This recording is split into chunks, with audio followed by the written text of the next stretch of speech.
what time it is. Buckle up and enjoy the ride. And we are live. Greetings to our loyal WFYL listeners around the world. Welcome back to your Philadelphia live stream, only on the Freedom Station. I want to thank each and every one of you for tuning in once again, because you still have the right to hear and the right to be heard. Ladies and gentlemen, my name is Mike G. As always, with me are Philly Chris, Russ the producer, and Liberty Lee. And you're listening to Mike G in the Morning with The Law Matters. And you can listen to our program every Friday at 7 a.m. Eastern, only on the Freedom Station, WFYL. So let's be heard. I want to remind our listeners that you can participate in the free and open exchange of thoughts and ideas throughout the entire week by visiting MikeGinTheMorning.com. What's it called, Philly Chris? MikeGinTheMorning.com. How about you, Russ? MikeGinTheMorning.com. Liberty, you there? MikeGMorning.com. Ken Souter, what's it called? MikeGinTheMorning.com. Carla, do you know it? Mike G in the morning.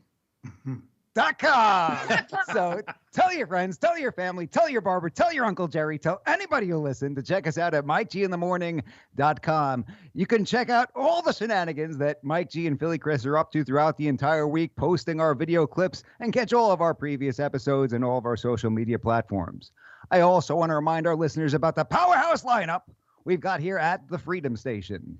Kick off your mornings with Scott Adams, bringing you the Scott Adams Show weekdays from 9 a.m. until 11. We've got the Kinetic Faith with friend of the Mike G in the Morning program, Rick Crump, preaching values, service, and order, coming at you weekdays at 11 a.m. We've got the one, the only, Dan the Man Bongino, bringing you the Dan Bongino Show weekdays from noon until 3 p.m. Intellectual giant and the headliner, we've got Ben Shapiro bringing you the Ben Shapiro Show weekdays from 3 to 5 p.m. And finally, we love having him at the Freedom Station family. We've got Michael Knowles bringing you the Michael Knowles Show weekdays from 5 to 6 p.m. So don't forget to tune in and show him some love.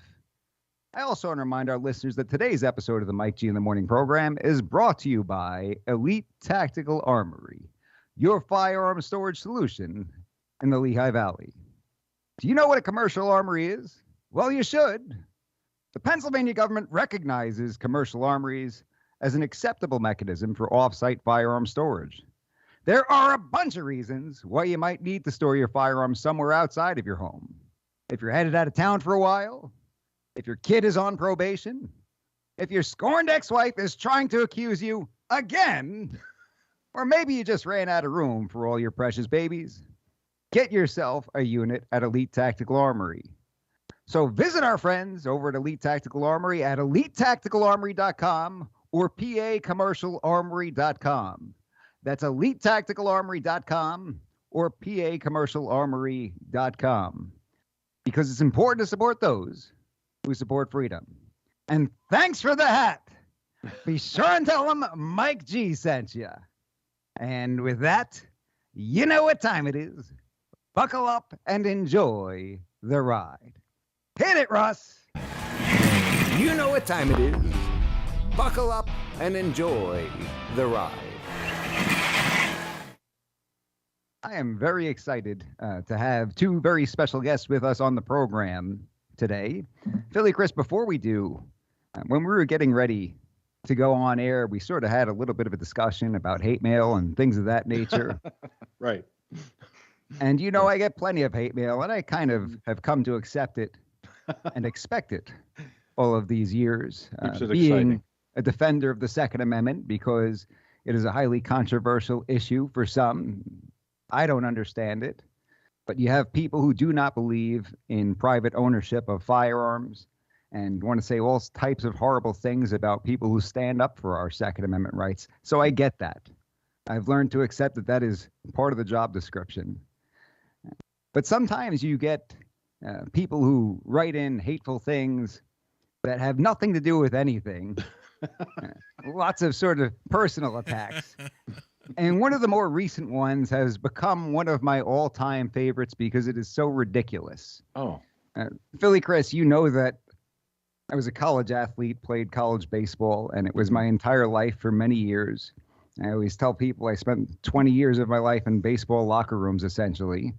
And it was a big part of who I was, my identity growing up. And as a result, when you're trying to make it to that next level and compete at a very high level, you care a lot about your body, what you put into your body.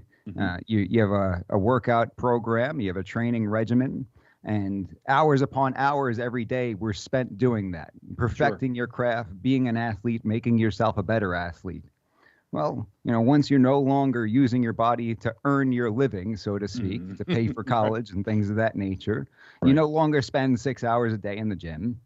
And just about last year this time, I was at a pretty low point as far as my athleticism and my physicality, let's say. I was highly disappointed, by the way. Yeah, well, here's what happened.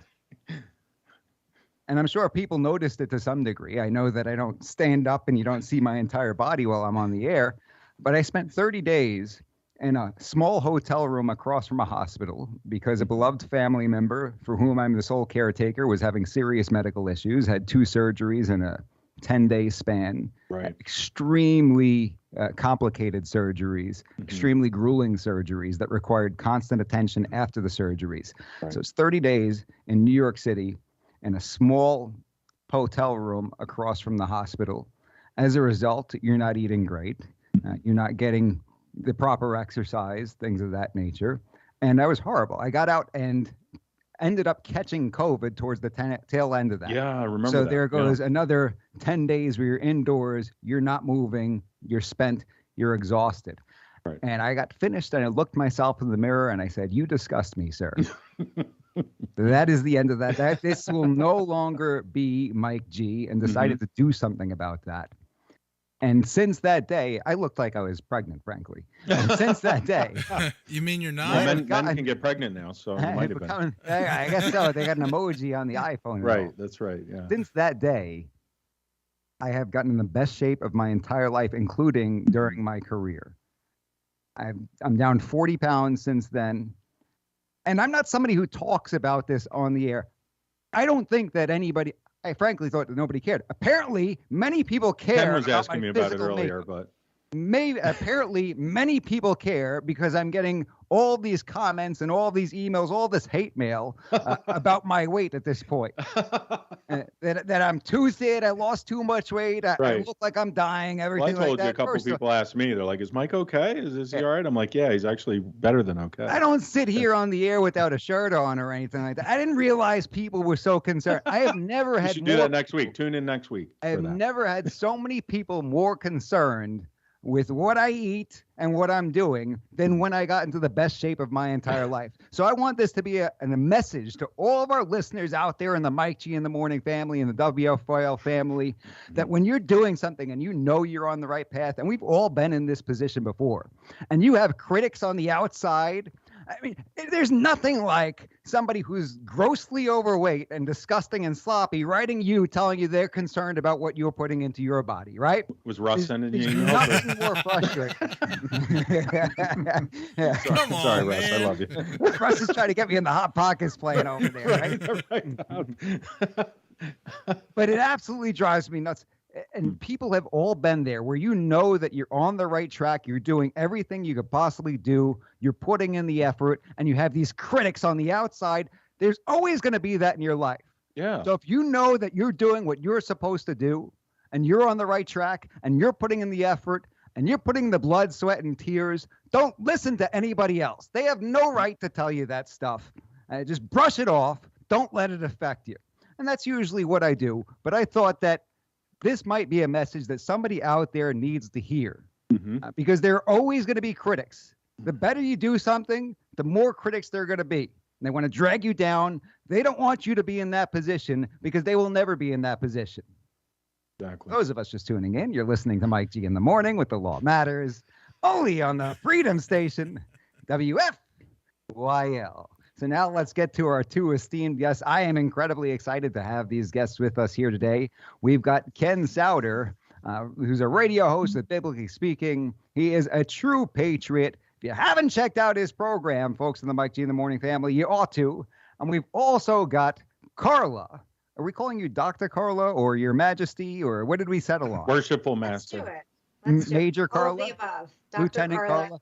Your Majesty. So maybe we'll just change it up a little bit. It'll be Doctor, Your Majesty, Lieutenant. We'll just we'll change it up here and there. Well, Governor. Mike, she's also a Kentucky colonel.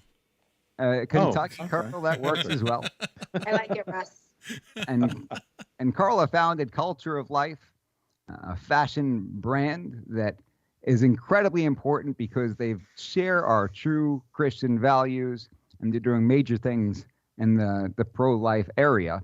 And that's why I thought it was a perfectly fitting time to have our guests on with us here this evening. We're dealing with this situation where apparently the Supreme Court is set to overturn Roe versus Wade, which even from a legal standpoint, you look at that and you got to wonder, how did they get to 1 + 1 = 5? How exactly did they do that? How did they do the manipulation and maneuvering where we've got things that are in our Constitution, like the Second Amendment, that most people look at and they say, this is clear as day. How can we not protect our right to keep and bear arms? And yet they write something into the Constitution through the judicial branch. And it's driven people nuts for a long time, legally speaking. Not only, let's not mention the fact that we're protecting human life here, and they're sanctioning taking away human life in the name of some kind of false liberty and false freedom, neglecting the fact that you've got this third party who's involved. They say, it's my body, it's my choice. Well, if it were really your body that it was happening to, you'd be the one that died, right? I know Liberty mentioned on a program one time, if that were really true, then what happens if a surrogate decides in the middle, you know what, I don't want to do this anymore. They decide to terminate the pregnancy. Would that be okay? Obviously not. It's their body, but there's a third party involved. But there's a draft leaked, the Supreme Court opinion purported to overturn Roe versus Wade. And it seems like this was a strategic maneuver for this to be leaked. Carla, I know that you've got some thoughts and ideas about the strategy behind this being leaked. Why don't you tell us a little bit about what you're thinking? Sure. So Culture of Life 1972 has been following this since December. December 1st, we were in Washington, D.C. at the Supreme Court steps. We had models there. We had our whole entire Culture of Life 1972 family there because we wanted to be representing that we wanted abortion to be illegal. We stood with Mississippi. We believed that after 15 weeks, babies have the right to life. Here at Culture of Life, we absolutely believe that from the moment of conception, our children have a right to life. But we were just thrilled that Mississippi was standing up and saying at 15 weeks, no more abortions, because just doing that, just standing up and doing that, they were getting an enormous amount of hate, an enormous amount of unbridled violence against these people. So we applaud Mississippi for standing up for that. Hundreds of babies, again, saved across their state. We know that DeSantis already also stood in Florida. He's saving babies' lives with a heartbeat bill that's also passed in Texas. So we're seeing states stand up for this. I'm just giving you the background. So we're seeing the pro-aborts go crazy. They're starting to do things to counter what we are doing in states for life. They are countering for death. So we are seeing things in California come up. They're trying to pass a bill there now that they can cancel the life of a child up to 10 months old because they are claiming that a 10-month-old child outside of the womb is not viable. They are claiming that a 10-month-old needs to be cared for by its mother and that that is too harsh of a penalty for the mother to have to do. And if the mother does not feel like caring for that child, they should be able to dissolve of that child up to 10 months old. You heard me correctly.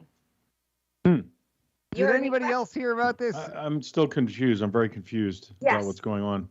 Have you heard this, Ken? In California. And this is similar along the lines of what they are already doing in the state of New York with Cuomo when they're doing infanticide and we are aborting babies at 40, 41 weeks, 42 weeks. This is not just a danger to the child, but also to the mother. Let's get back to Dobbs, though, because I can honestly talk about abortion. I can be your abortion girl here, your pro-life girl. So let's go back to the Dobbs case. So what is happening here is that there are two cases that have the national law that we follow in the United States of America. And these two cases are Roe v. Wade, which was 1973. You know that made abortion legal up until the third trimester. And then we had Planned Parenthood versus Casey, which came in 1992. That is saying things like, until the child is viable. Okay, when's the child viable? I believe that it's from the moment of conception. I believe that that's what the Constitution means. I mean, I believe the personhood is from the moment of conception. But then you have somebody that says, well, it's when the child's viable.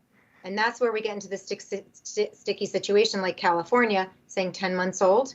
You recall that Madeleine Albright, as well as Hillary Clinton, back during the Obama years when they had Planned Parenthood in the White House, and Obama was saying things like, God bless Planned Parenthood, they were saying things like, hey, when a child is 1 or 2 years old, I mean, they can't feed themselves, they can't wash themselves, they can't take care of themselves. Do they really have a right to life?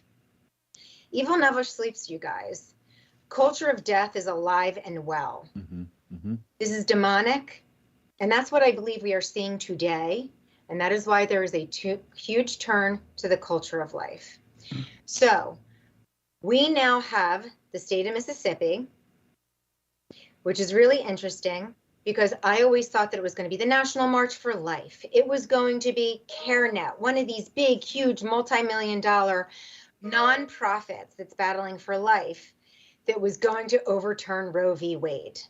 I'm sure you all did as well. And here it is, this little gang of people that love life in Mississippi that are saying, we're going to bring this to the Supreme Court. No, we're not going to do abortions after 15 weeks. We're just not doing it. We want a culture of life in Mississippi. We want to leave a legacy of life to our kids. And by the way, we're not going to stop at 15 weeks. We're going to pull it even back all the more. So that is what the battle is right now in Washington, D.C. at the federal level. And what was leaked 2 nights ago is, just as you said, this opinion draft from Justice Alito. Yay to the Italians. And he is, just needs to give a little shout out there. You're welcome. South Philly Italians, yes. Paisans. Right. We are standing strong for life. And so Justice Alito, I'm making him a doctor now. I'm a doctor. So Justice Alito, we have Kavanaugh, we have Gorsuch, we have AOC, who's the one that I'm forgetting. AOC is the one from New York. Did I say Amy Coney Barrett? Oh, sorry. Hey, Amy Coney Barrett. AC. That would be a wild Supreme Court justice, wouldn't it? That would be interesting. That would really be surprising. Well, that would really be surprising. Don't Things give have them any gotten pretty ideas, crazy, you never Carla. know. That's right. So we have 5 Supreme Court justices that we believe are pro-life. And by the way, you can thank Donald Trump for putting them in. He was our most pro-life president ever. Shout out to him. Thank you. And then we have 3 very liberal justices that we know are against. And then Roberts is wishy-washy. We're not sure where he's going to go.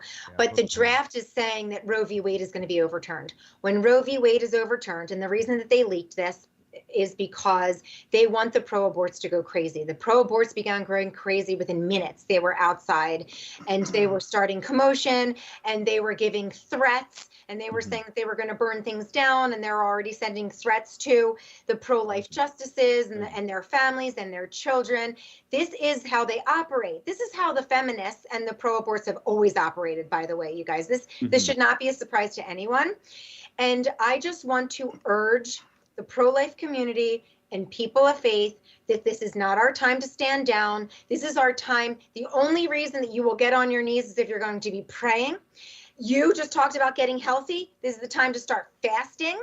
This is the time that all of the demons of hell are being set loose. We've watched this happen in other areas of the United States of America when we have tried to stand firm on truth and righteousness and nobility and life in this country. This is not a time to cower. This is a time to stand strong. There are 60 million martyred babies that have gone before us since 1973. And we will say today that we are going to stand for 60 million babies in the future, that they are going to have the right to life in the United States of America. And we are going to be a beacon of hope once again. We are going to be the lighthouse that stand on the hill. We are going to be a sanctuary for these children, because that is what our Constitution says. This is going to go back to the states. We're going to battle it out in the states, and we are going to win in the states. So just buckle up. Culture of Life 1972, our Fashion for Life brand is not going to be doing anything differently. We are going to continue to change the conscience of a nation. We are going to continue to change the culture. That is what we are about. I would love to see all of our laws and our policies change, you guys, but it doesn't matter what laws and policies. If there are still young girls and women that want to walk into an abortionist clinic, they are going to do the abortions for them. I am dreaming of a land where abortionists are not going to exist, because they're going to say, I am sick and tired of counting 10 fingers and 10 tiny toes. I am tired of seeing the child move away from the needle when I'm going in there and trying to puncture their heart in the womb. I'm tired of this, of having blood on my hands. I'm tired of spending blood money. I know that women are empowered when they choose life. We know that there's a better choice for all women, even in the toughest and hardest moments, that they can choose life. And we are going to urge, and we are going to get back to a culture of life. We know that the fashion industry jumps millions of dollars into Planned Parenthood and into the abortion industry. We know companies like Nike, Patagonia, North Face. I see you guys are going to start taking your clothes off because you might be wearing like blood shirts. But literally, Gap, Old Navy, they were things that were all in my closet. And my girls and I, my poor husband, we're all girls in the house. We call it girl cotting. We don't boycott. We girl cot in our house. And so that is why we launched Culture of Life 1972. We are the only trademark fashion brand that is saying, hey, you guys, come and join the culture of life. We're winsome, we're cool, we brunch, we play tennis, we ski. Come and be a part of our girl gang. We want you a part of our tribe. Because you know what? Since 1973, they have stolen the narrative. There's nothing pro-choice about pro-choice. There is nothing about reproductive rights that's reproductive rights. They package and have packaged Hollywood, the fashion industry has packaged pro-abortion, culture of death in little Tiffany's boxes, blue boxes with pretty little white bows. They're killing America. They're killing our future. And we say no to it. So no matter what happens with this Dobbs decision, which I believe that Roe v. Wade is going to be thrown out, I would like to see them make this decision sooner than later. They can make this decision as soon as tonight or as late as the end of June. I am praying that they do sooner than later so that we can just bring it to the states and just let people start duking it out in the states. That's my prayer. It seems that every second counts when this is what's on the line. Think about like a stay of execution when you have a death penalty case. I've dealt with inmates who are on death row. And that's the sort of thing where time is truly of the essence. Now, Ken. Yeah. Thanks for being here, Ken. Thanks for having me. We've got this issue that is front and center right now. And I know a lot of us sort of jump to, we're Christians and therefore we're pro-life, abortion is bad. But I don't think that we often enough really think about what that means and why. And if you're a critical thinker, you got to sort of go through the analysis, much like I've criticized the Supreme Court for their analysis and how they reached their decision in Roe versus Wade. I think it's important for us to go through the proper analysis and how we get to we're Christians and therefore we are pro-life. So Ken, what do you have to say about why as Christians we are pro-life and against abortion? How do we get there? That's an excellent question. I think as far as I see it, our greatest national security threat is offending God. And righteousness exalts a nation. Sin is a reproach to any people. And if it is murder, which I believe it is, and I believe it's based on good, firm biblical foundation, it is murder. God repeatedly condemns killing of the innocent in the Bible. And he even says in Numbers 35 that the land will be defiled for innocent blood that is not paid for with the life of the murderer. Okay, so I would even go a step further. If this is murder, people need to be put to death, just like any other person. Okay, death penalty. It's a capital offense. So, I look at it from the standpoint of God. What does he think about all this? Obviously, if we've been doing this since 1973 and allowing it, could that be the reason we're having all the problems we're having in our nation? I believe it is. I believe it's a large part of why we're having many problems in our nation, amongst other things like calling boys girls and girls boys. And on and on and on it goes. I heard someone say that sin makes you stupid. It really does. As you descend further and further away from God, you become so freaking bizarre that you don't even recognize you as human anymore.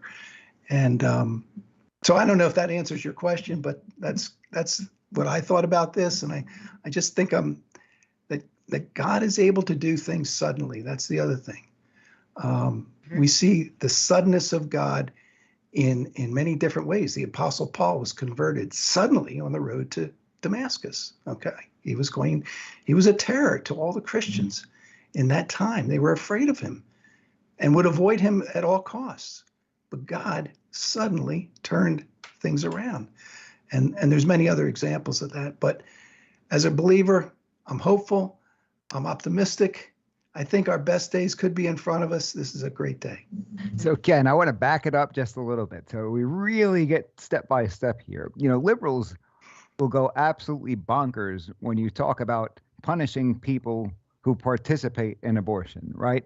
Right. I think that Trump mentioned something about it on the campaign trail when he was in the primaries, I believe it was, said something about the person would be punished if they had an abortion. And everybody went absolutely bonkers. They said, this is horrible. How could you possibly say something like that?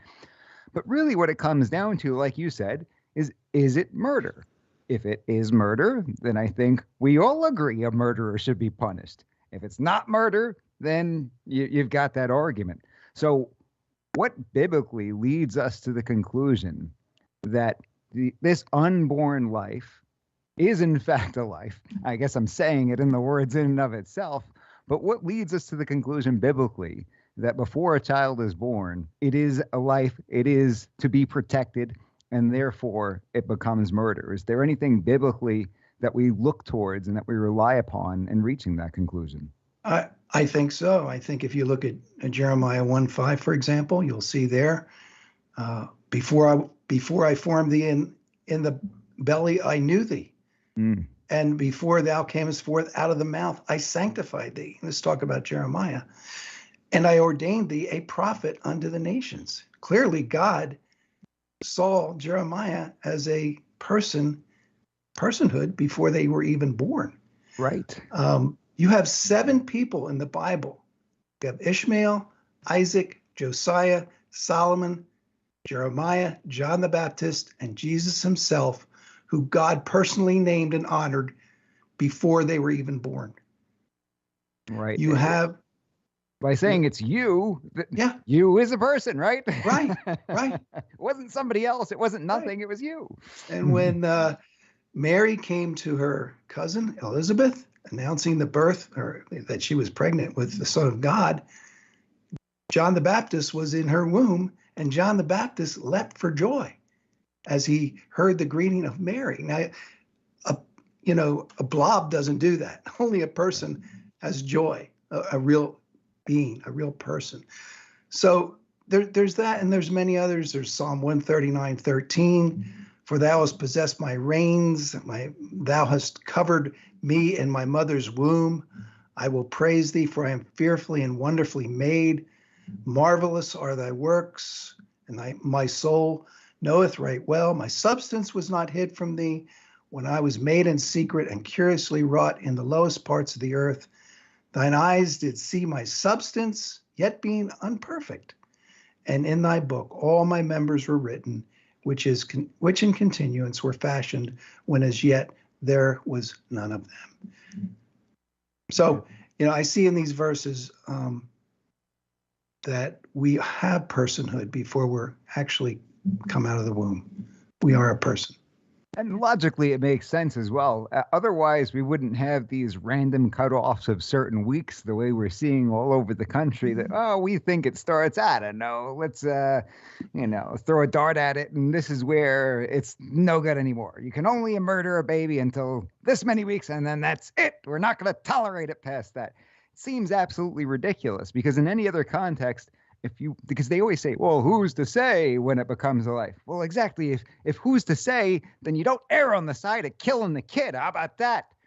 In any other context, if we weren't sure whether something was a human being, you wouldn't be reckless and just end the life, right? If you're driving down the street in the middle of the night and you see something in the road and you're not sure if it's an infant or it's not an infant, you don't just say, I'm just going to keep driving and we'll see what happens. Who's to say whether it's an infant? Who's to say? I don't know. I'll just keep driving. And if I kill an infant, I kill, but who's to say? I don't know.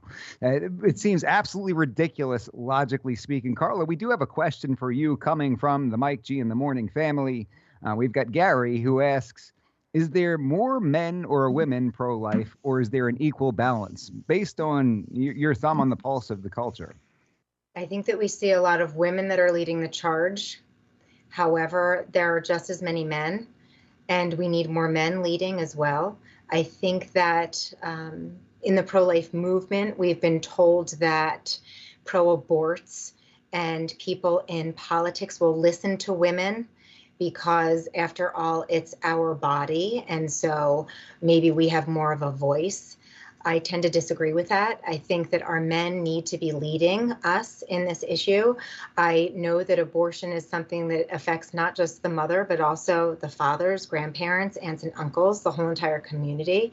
I'll tell you that my family and Culture of Life has been at the last 4 Marches for Life in Washington, D.C., and there are always equal representation of men and women there. And what is so exciting, Mike and Chris and Ken, is that the last few years, there has been a lot of young people.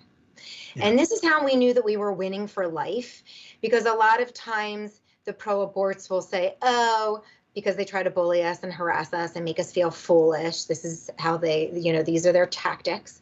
And they'll say things like, oh, it's just your grandparents that want to protect life. It's the younger generation doesn't really care about that.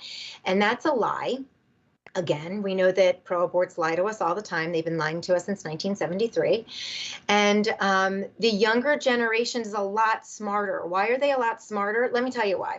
Let me bring you back to 1973 and what happened in 1973. They were lying to us and they were saying things like, we are only going to do abortion in the case of incest and rape. And so that's really going to be a small, tiny little amount. And of course, right out of the gate, they were doing abortions on everyone, and a lot of people were doing it for convenience, and a lot of people were using it for birth control. They also lied to us in 1973 and said, it's just a blob, it's just a bunch of tissues, it does not recognize a baby at all or personhood. And that's when they started bringing in this narrative, it's a fetus. Before 1973, we never used the term fetus. We said with child, I'm carrying a baby, I have a baby, mommy has a baby in her tummy. This is the language that we used. By the way, if you're part of the pro-life community or you want to be a part of the pro-life community, what you should be doing with your parents, with your children, and everyone, with your children to raise up warriors for life, put that ultrasound up on the refrigerator and talk to your children about that's a baby inside of mommy, or that's a baby inside of Aunt Annie, or that's a baby inside of, your sister. Never use the word fetus, please. Use the word baby, use the word child. So these were lies that were told to us. Now these kids that are growing up that are 12 years old, 14 years old, they are looking on the fridge of a 4D ultrasound. There is no doubt in this generation's mind that that is a child, that is a baby inside of the womb. They can see it. You can't lie to them about biology. You can't say that what is growing inside of their mother looks like a frog, which is what we used to tell people, or that it's a blob of tissues, because our kids are too smart for that. They are looking at the ultrasound and they are saying, that looks like fingers and toes to me. That looks like a mouth. That looks like they're yawning. That looks like they're clapping hands. Because it is. So, this is why we are winning, you guys. So now roll that up to 2022. This is what else they lied to us about in 1973 to get Roe v. Wade passed. They said that 30,000 girls were being killed in back alley abortions. After Roe v. Wade was passed, oh yeah, it's only 300. But we had to inflate the numbers because the end justifies the mean, which you know, our enemy, the end always justifies the means. They lie to us. They lie to our children. They lie to our families. But for that the sounds sake of ridiculous, getting doesn't it? Yeah, I mean, right. I know that we don't want anybody to die, but for No, somebody we to don't say, want anyone to die. but for somebody to say, you better make this legal because if you don't, then I'm going to kill my kid anyway, and I might kill myself in the process. Kind of Right. seems like as a society, we should say, hey, chill out a little bit. That's Right. we're not going to cater our entire society to a nut job like yourself. No. Right. So don't misunderstand me, Mike. I'm not saying that I condone 300 back alley abortions. That's horrible. No, Women no. cannot die. However, they inflated all of the numbers, and here we are now, almost 50 years later, with 60 million dead American children. We Well, you bring can't up be a really held good point. hostage by people who are going to do sick things. I think that's ridiculous for us to mold the rest of society based on people saying, I'm so determined to kill this kid that I'll do it and I might kill myself in the process too. So you better change the law and allow me to do it in a controlled setting. Get out of here. So I agree with Ken that biblically speaking, as Christians, we always knew that God is in charge of life. He's the author of life. And so we defend life from the moment inside of the womb. And we know the verses in Psalms, and we know that every one of us has been fearfully and wonderfully made. But for that person that is not a believer, it is not a faith follower, we now can detect a heartbeat at 6 weeks. That's why we watched 15 weeks we were detecting a heart. Then our medical advancement, now we're detecting at 10 weeks. Now we're detecting at 6 weeks. Don't tell me that, give me a couple more years, we're going to be detecting that heartbeat at 2 weeks. Right. Right away. So this Right. is killing a child. Right. And by the way, these same people that were battling in the pro-abortion, they're hugging trees. They don't want to kill the trees. They don't want to. Right. They don't want to step on the tadpoles. They understand. We have to protect the tadpoles, Mike and Chris and Ken. We must protect the tadpoles. You know, it is because the it tadpoles. might not look like a frog today, Right. but that tadpole's going to look like a frog in a couple weeks. So Yeah. we have to protect it. In the same way, from the moment of conception, that may not look exactly like a child, but it's a child. Right.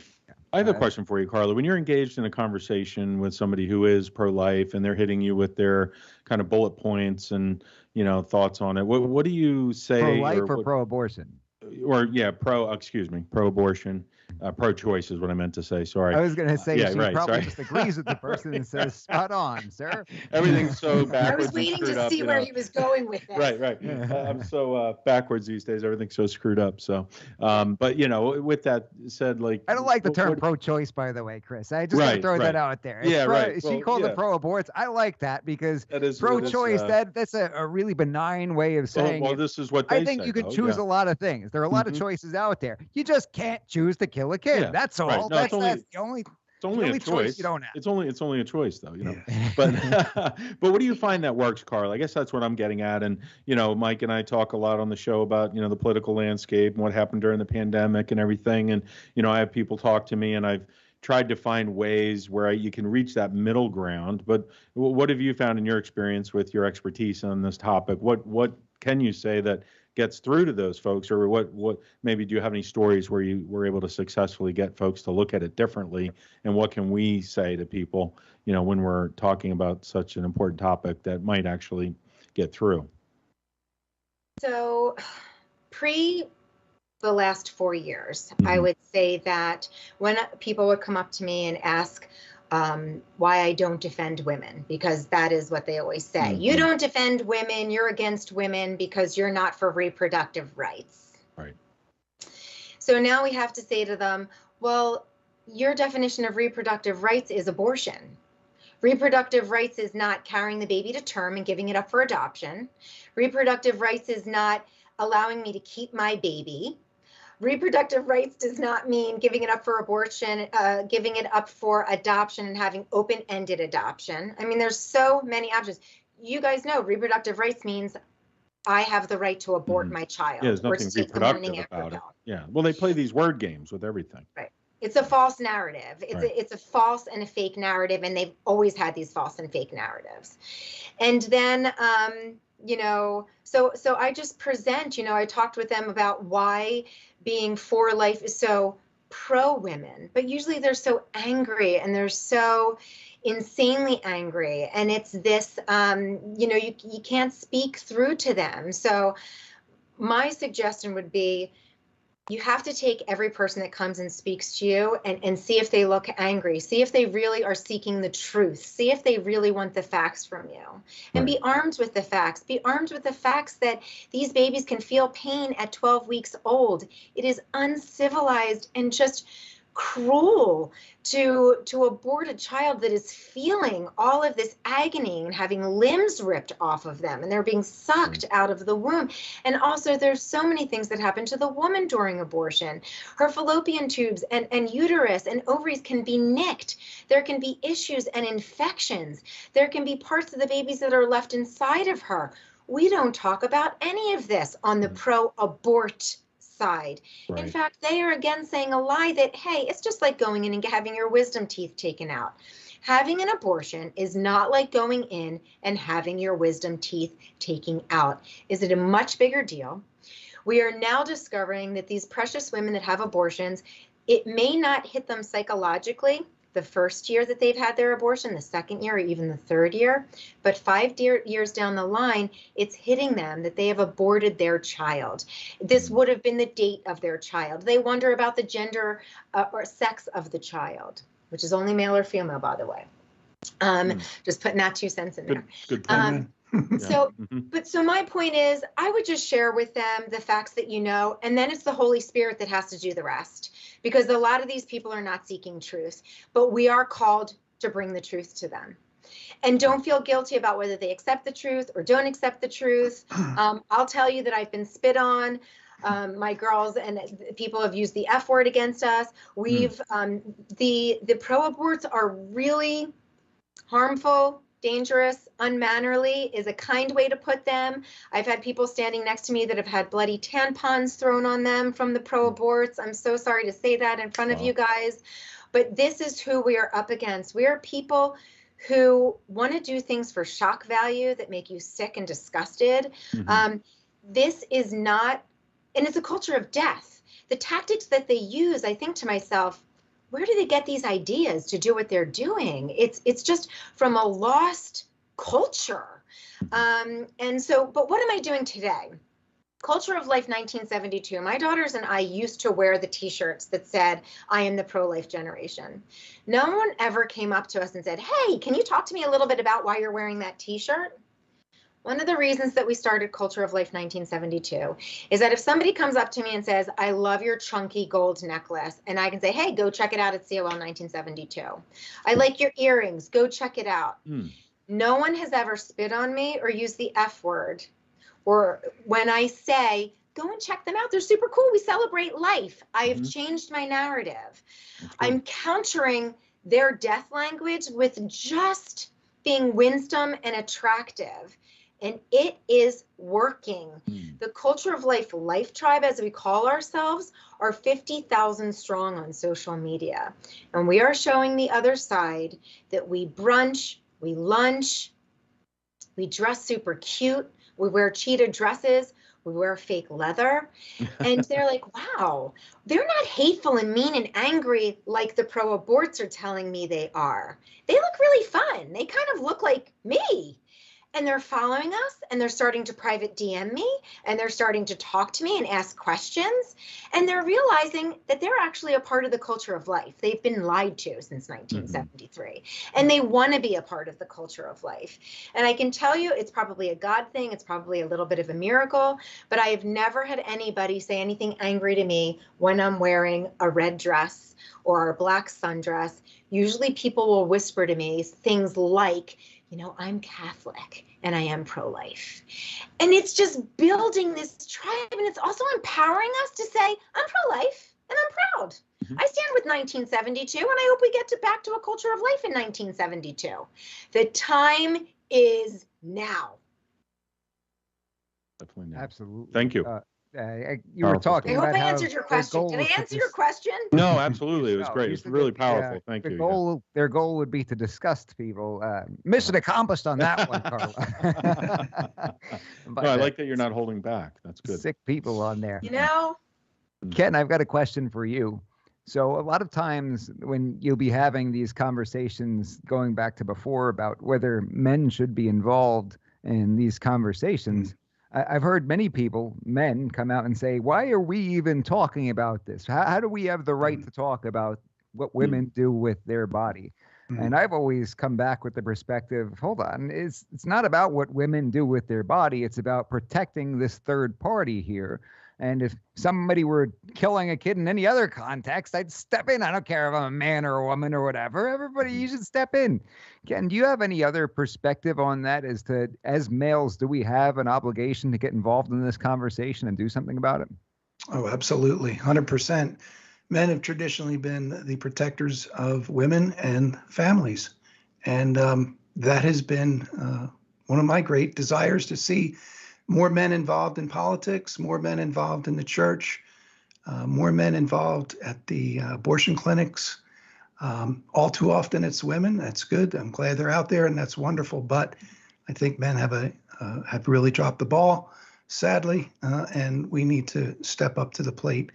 And I think it begins at home. And if you're a husband and a family, you need to lead your family in the ways of the Lord, and teach them. It's ultimately your responsibility. A lot of these people out there have never been exposed to Christian teaching, never have darkened the doors of a church. A lot of them are just acting out the natural man. This is the way we are. We just want convenience. We don't want anything getting in our way. We want to, just destroy the baby. I mean, that's just what we do, and to a natural person, that seems logical. But men have a very important role in all this, definitely. And then one other thing I thought of while Carla was speaking about truth, and I heard this saying a while ago, and it just really hit me like a ton of bricks. I said, truth is hate to those who hate the truth. And if you think about it, that's what's really going on. It's a battle for truth. It's a spiritual war we're in, and we need to deal with it with spiritual weapons. And it can be done. And I think what's happening today in our nation is the result and the fruit of many of God's people praying for this day to come. And it's a great thing. Great thing. You guys, can I speak for the woman in the room here and say that I would be a little more strong. Ken said that men are stepping away from their roles, and I would like to say that women have seized the role of men, and they have demasculinated men. Yeah. And the feminists have been trying to do this. I did a study on the feminist movement. If you have read the National Organization of Women's Manifesto that they did back in the 1970s, their goal has always been to have a gender neutral society. Their goal has always been to not just be equal to men, but that men would be actually subservient to women. I mean, it's right there. You can read it. I think the problem is that people do not read what is in the National Organization of Women's Manifesto, kind of like they never read the Communist Manifesto, or they never, by Karl Marx, which everyone should read, and they never read BLM's manifesto, which everyone should read, because you'll be frightened at what is in there. I think it included some man things, I applaud you three men for leading right here, and we need more men that are leading the United States of America in every area. Oh, I think you're muted, Mike. Yeah, he is muted. Mike. You're muted, brother. There he goes. There we go. There you go. We do have a woman involved in the program. Liberty, I want to bring you in here because I know you've had some very strong opinions on this particular topic. I want to get you involved and see if you have anything to add on behalf of the Mike G in the Morning program and standing up for life in these situations. Well, I'm big on social media, so I'm seeing in the past since this news came out, there's so many people that I want to unfollow, I guess, but they're like family members and things like that. But they're posting the most wild things I've ever seen. And some of them, a lot of the times, Carly, you've probably seen this in your journey with this. But they're saying things like, and again, not to be graphic, but this is kind of what it is, right? One of the things I saw going around is stop abortion at the source. Vasectomies are reversible. Make every young man have one. When he's deemed financially and emotionally fit to be a father, it will be reversed. What's that? Did the idea of regulating a man's body make you uncomfortable? Then mind your business. So that's one that's going viral right now. Okay. So my response would be to that: men cannot get pregnant. We're not killing a child. Right. And right. So that's why we're not going to touch men's bodies. And by the way, my response when women say, don't touch my body, it's like, okay, listen, you are now pregnant and we're not touching, this is a child's body. This is its own entity. This child has its own DNA. It may have its own sex different from the mother. It has its own fingerprints. It may have its own blood type. This is its own human being. And it deserves to have the protection and the right to life under our Constitution. And by the way, even if the Constitution did not say right to life, liberty, and the pursuit of happiness, and we were not deeming this as a person inside of the womb, as people of faith, I do not follow the government. I follow God. And I will defend that human life until my final breath. Amen. Right. Amen. And the other one I'm seeing going around is in a country that offers, this is what the left is saying, in a country that offers no universal health care, no paid family leave, no universal childcare, no free birth control, no mandatory comprehensive sex education nationally, et cetera, et cetera. It takes unimaginable levels of audacity for lawmakers who are instrumental in upholding the aforementioned realities to fight for forced pregnancy and birth. So that's like the narrative that they're already starting to push. I just wanted to put that out there because it's overwhelming. I mean, it's so many people are tweeting this stuff and posting it. And so again, we see the pro-aborts in the left using a false narrative. And of course, they're trying to prey on our fear and our anxiety. But every point that you just read from that, we don't have universal health care.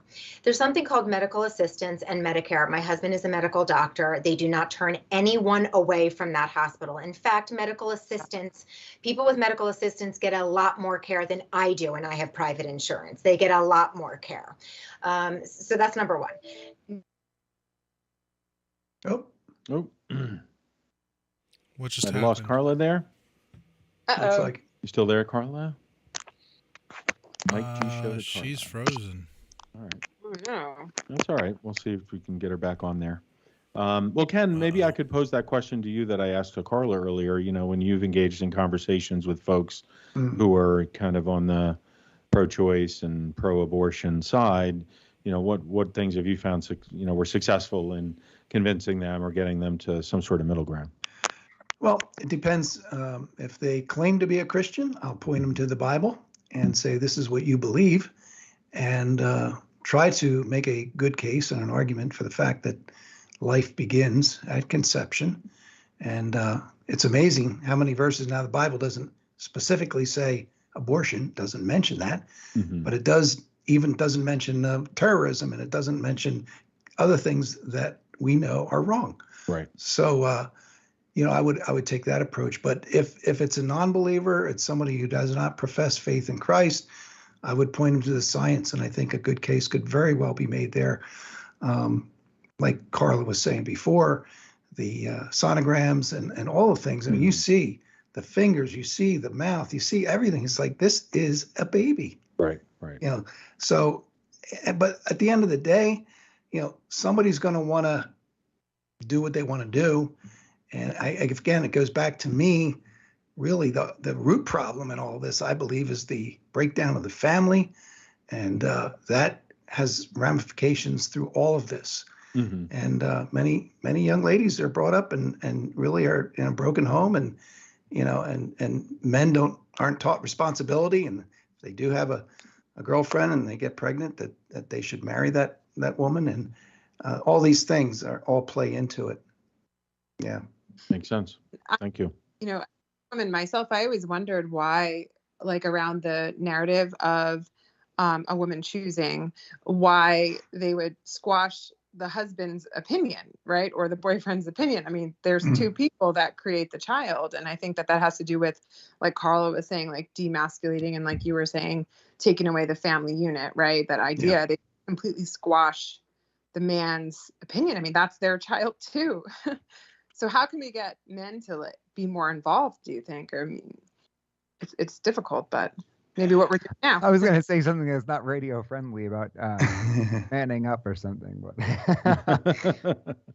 Well, I think it's all ultimately comes down. It's a spiritual battle we're involved with, and the Bible teaches there's only two types of people in the world: children of God and the children of the evil one. And ultimately, the gospel is about changing hearts and changing minds, and that's ultimately what I think the place we need to start is to.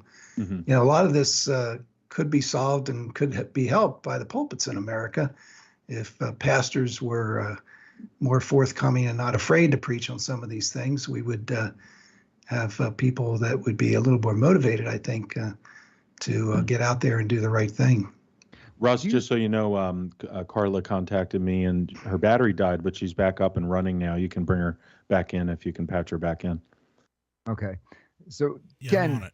I was going to say, when you talk about how men should get involved and get themselves into these conversations, to grow a beard, right? Grow a beard. That's what you should. Grow a beard. And my wife doesn't really like it, but well, you keep it because you grow a beard. well, you know what? You got to grow it where you can. So you can obviously see I have some issues on the top there. So You're not alone, my friend. yeah, I know we have a lot of resemblance there. Yes, that's right. I'm kind of enjoying it, though. You know, it's easier. Yeah, It's so simple, it's cool. It's in style, so I'm okay with that. Not as Yep. much upkeep, right? They got the Stone That's Cold right. Steve Austin. Exactly. It's great. It really is. Tyson, right? No blow dryers or nothing like that. So Yeah. That's popular. So when we're talking about getting involved in these conversations and men taking their role in everything, it does seem like they're more and more accusing men of being toxic and things of that nature when they do stand up, and people are getting frightened of doing so.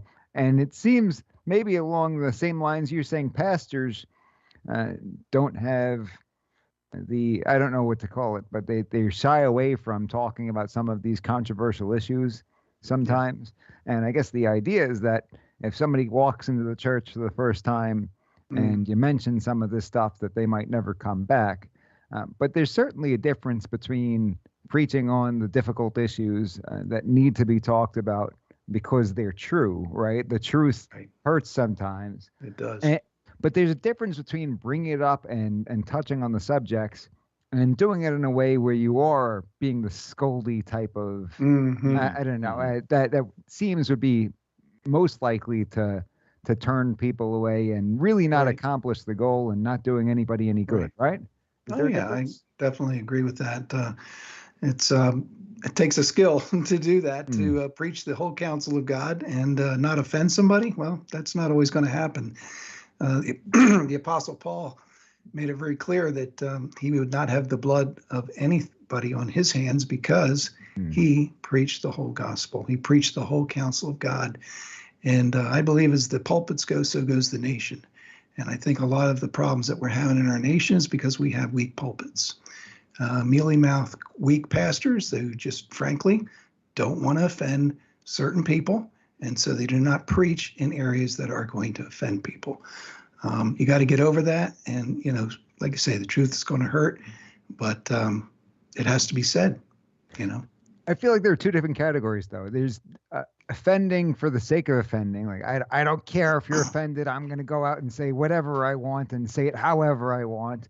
And there are always going to be people who are offended by it, right? No matter how you say it. So even if you say it in a loving way, there are still going to be people who are offended.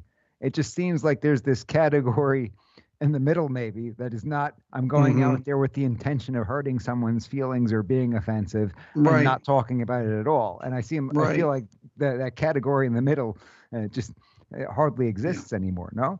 No, I agree. I agree. It seems to be the hardest thing in life is to be balanced, I find. Most people are on one extreme or the other. And so it is definitely a challenge. But I do think the pastors have a big role. And I think they've dropped the ball on a lot of this. Not all of them, thank God. And I think our nation's turning around. Like I said before, I am optimistic. I think people are beginning to wake up and go back to the Bible, go back to the basics. I mean, that's really what our nation was founded on, the Bible, not the Communist Manifesto. I mean, that's really our heritage as a people. And that's what's made us great. I believe that with every fiber of my being. It's because we did what God wanted us as a nation and not what we want. Somewhere along the line, we took another way. And a lot of it is good men. Good men basically have avoided politics. We've left the laws and the rulemaking up to unregenerate man. And so, as the Bible says, right? Yeah, exactly. Mm-hmm. And see what we're getting. I often ask, where are the righteous magistrates, politicians? Well, they're in church praying for righteous politicians. They're not going anywhere. But, Paul makes it very clear that these are ministers, just like a regular minister in the pulpit. A civil magistrate is a minister, and he is given the sword to punish evil, and that's what he should be doing. Ultimately, this is what needs to happen. It's a sin, it's a crime, and it needs to be outlawed. Well, think about all the different downsides there are to getting involved in politics, right? You show up and throw your hat in the political arena. First thing they do is they try to tear you down. They look into everything you've ever done, anything anybody in your family has ever done, any negative associations they could possibly make, and drag you through the mud. And then once you do get through all of that, if you do happen to win, then you've got this government job that is not incredibly lucrative unless you do things that are nefarious, which a lot of them are doing, and that's how they're getting ahead. And if you're sitting there playing by the rules, it's almost like being a natural player in baseball in the steroid era, right? Everybody else is cheating. You're not on the level playing field. And you really, what are you doing it out of the goodness of your heart? You'd have to have been set up financially ahead of time before getting into politics. And that's why people, we're glad to see somebody like Trump get involved where he didn't need the money. And we see other people like that get involved who it's not their career. They're not going to be career politicians. But there's not a whole lot of incentive there if you are an honest person, is there? Yes and no. I mean, I look at people like William Wilberforce. Of course, that was over in England at a different time, and it's not our country. But he made a huge difference in politics. For myself, I'm trying to get involved locally. I'm a committee man here in Montgomery Township. And, I think local is where we need to start. I think we need to get involved with the school boards. I think we need to get involved with the municipal boards, go to the county election board meetings, speak out, speak up. You don't even have to run for office, but just show up and stand for truth. And don't be afraid. I mean, I've come across so many Christians who tell me everything, and I say, well, speak up. Don't be silent. We're supposed to cry out about these things, and a lot of times that can make a difference. It really, really can. I believe that. But again, men need to be men. Step up. I know you're working a lot of times. It's very difficult to do all these things, and politics is probably the last thing on your mind. But at least get involved and know what's going on and do what you can do. Step up and grow a beard, right? Exactly. Exactly. Ken, do you have any recommendations? You live in the 5-county area? Yeah. Oh, yeah. Yeah. So do you have any recommendations for truth preaching churches in the 5-county area for our audience members? There's not a lot around, but there are a few. I attend the myself. I can only tell you what my church is, and that's the Free Church in Malvern, Free Presbyterian Church. Great Bible-believing, Bible-preaching church. And I tell you, I've been a Christian for 35 years, and when we switched to this church, I'm finally learning things again. And that's to me is like I'm in the right place. Amazing. Yeah. Amazing. Carla, glad to have you back. Thank you. Jump I'm right sorry. in. My battery died. I apologize. I was talking too much. We were firing up the airwaves. It's the deep state, Carla. The deep I state. know. They That's zapped so your true. battery with They got to lightning you. bolts out of space. Mm-hmm. Mike, can I finish what I was saying in Absolutely. a very quick way? I was responding to Liberty's. Can you read the last tweet that you saw where you said that they were claiming that we live in a country that doesn't have health care, doesn't have sex ed? Yep. So it says, in a country that offers no universal health care, no paid family leave, no universal childcare, no free birth control, no mandatory comprehensive sex education nationally, and offers an abysmal system that makes seeking financial assistance and insurance a complete circus. It takes unimaginable levels of audacity for the lawmakers who are instrumental in upholding the aforementioned realities to fight for forced pregnancy and birth. Who forced them? I know. Wait a second. I learned this at least in school. Yeah, I right. know, right? So, firstly, we need to train our kids that when we are battling people that are liars, we have to just dissect every argument, right? Yeah. But I'm just going to take one of those things there. I could take every piece of it and dissect it, but the one that I really want to dissect is free sex education and free birth control. In the United States of America, first of all, Planned Parenthood gives free birth control freely. Also under Obama's administration, and I'm not sure if it is still now under Biden's administration, but they were also giving out tons of free birth control. I'm sure the Biden administration cut that one off right away. Yeah, I'm sure. They didn't double up on that. Right. And the other thing is that we have to address sex ed in the schools. There is sex ed in the schools. It is completely sexually inappropriate. We are now teaching in California kindergartners what LGBTQ means, what transgender means. So that's an absolute lie. There is so much sex education in the school, in books that they're giving to our children. And I can speak to this from my own experience.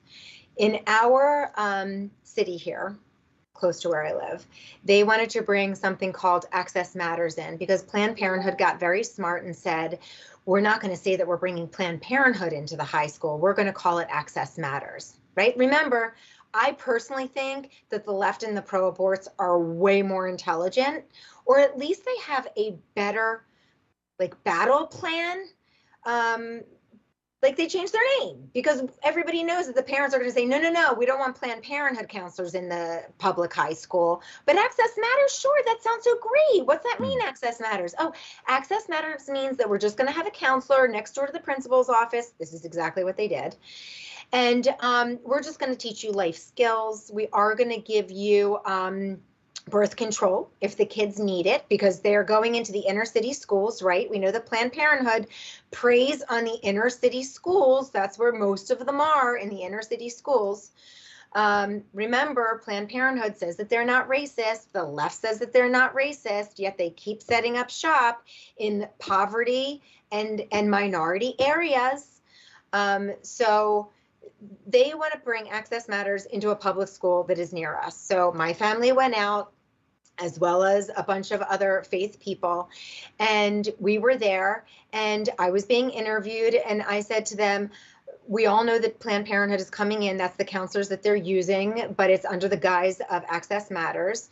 And I just think that these kids at this low-income school deserve maybe a chess club there, or maybe they deserve a nutritionist.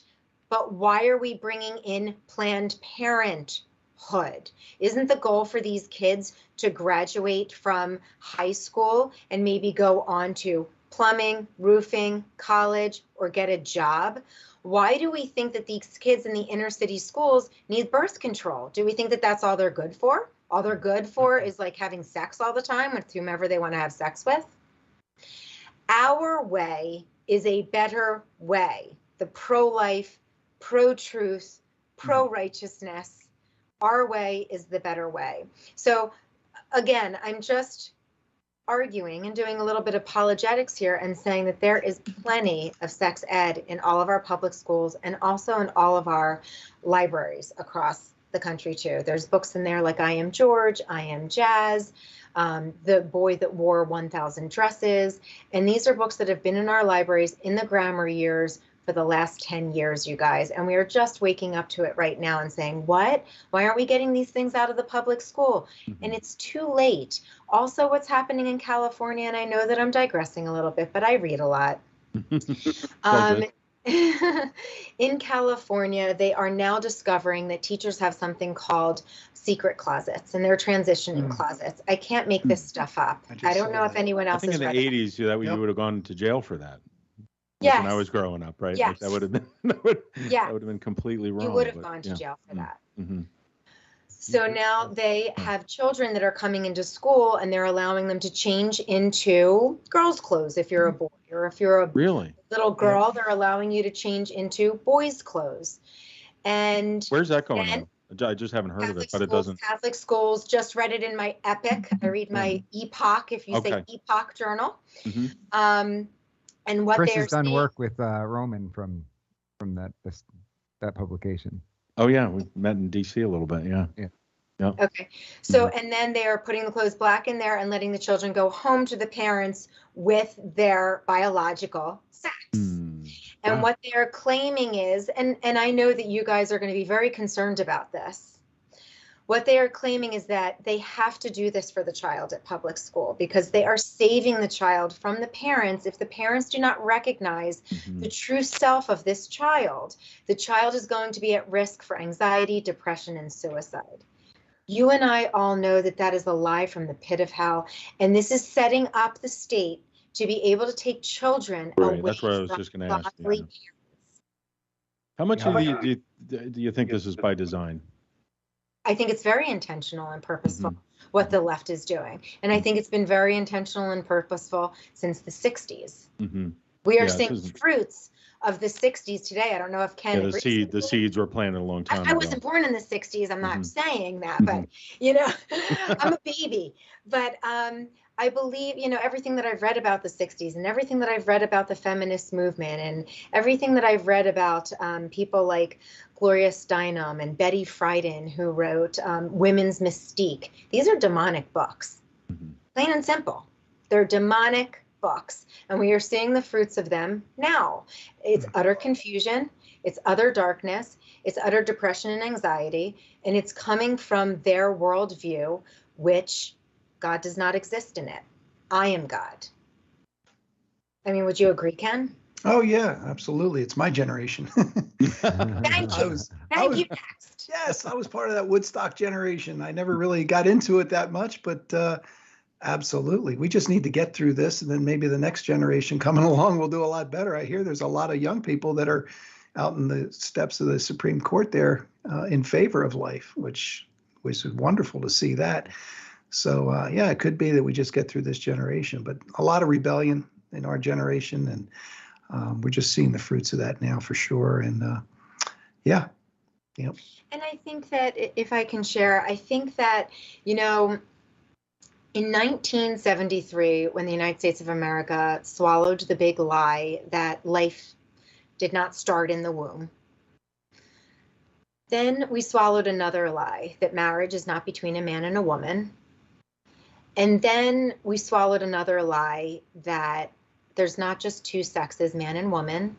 There's, I don't know, guys, what are we up to now? Are there 120 genders right now? I'm not really sure how many genders. They keep adding to them every day. There's a new one every day. It depends. Right. You know, yeah. We swallowed whatever you want. Right. Sure. Yes.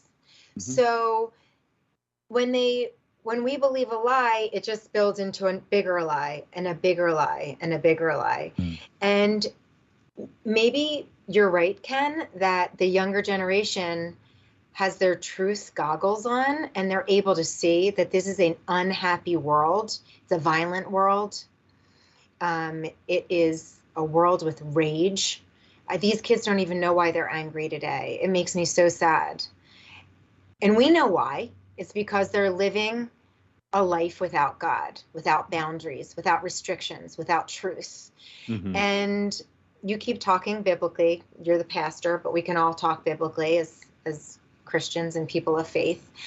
But in John 3, verses 14 to 21, it talks about how the darkness hates the light. The darkness has always hated the light. Mhm. So, and the truth has always shined a light in the dark world. And I think that the world is so ridiculously dark right now that our lights are shining so brightly and they're trying to stifle us out, and they just can't. They can't. They want to. We used to say the truth doesn't matter, but now it's not that the truth doesn't matter. They are literally trying to murder the truth. Absolutely. So I think that I want to go back a little bit when we're talking about these closet situations. I had not heard of this. Had you, Philly, Chris? No, that's why I was asking a little bit more about it, because I really hadn't heard of that. But, then again, not much is really shocking to me anymore. So I was able to pull up a little bit of an article on it. And I Yeah. think this is an issue that's really separate from the whole gender identity and all the other things. Mhm. Issues. It really comes down to the government in these schools and these education systems deciding that they know what's better for the child than the parent does. And I think that's the most important part of all of this, that they're saying that we need to do it to protect the child, like you mentioned, because the parent's decision will not protect it. We know what's best for them. The parent does not know what's best, and it's our decision to make. And that's incredibly dangerous, to put that authority in the hands of the government as opposed to the parent. Well, we know how that usually works out, right? Yeah. The government It's is really a the fundamental horrible issue. parent. Government is a Mhm. horrible, horrible parent. It doesn't work well. Right. Ken, I want to ask you this, because Pastor Whitney's got some pretty strong feelings about this from the Constitution Matters, another program on WFYL. But do you think that the government and the state has any role in educating children whatsoever? I mean, is this idea of public schools really just a failed system?